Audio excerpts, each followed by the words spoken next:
अस्सलाम वालेकुम। Rawalpindi pigeon speak के जी। चूहा ब्लड लाइन जी माशाल्लाह, ये शौक करें आंख का, ठीक है। जालदार आंखों में पहले दस्ते के पट्टियाँ पट्टे हैं, ठीक है। ये देखिए, ये माशाल्लाह दूसरा पीस चूहा। ये देखें माशाल्लाह, ये देखें माशाल्लाह चूहा तीसरा पीस। ये माशाल्लाह बटेरा पट्टा है, ठीक है।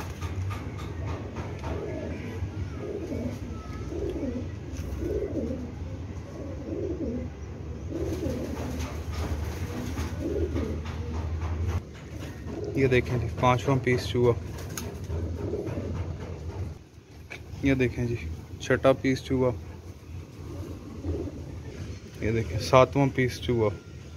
ये ब्रीडर है, ठीक है, दूसरे दस्ते का पट्टा है जी। दोस्तों ये 7 पीस हैं चूहे, ठीक है। क्वालिटी चेक कर लें।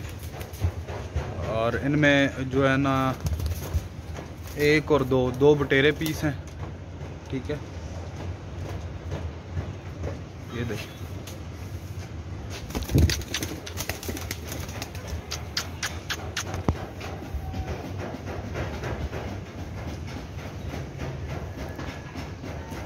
सात पीस हैं, 7 के 7 देने हैं, ठीक है।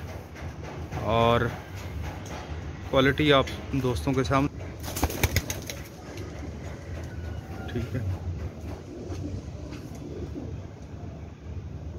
टोटली एक्टिव एंड हेल्दी हैं, ठीक है। जिस भाई को समझ आए वो भाई रब्ता कर ले। लोकेशन तमाम दोस्तों को पता है जी, जो मेरे पेज के हैं। आके लेके जाना चाहें आके ले जाएं।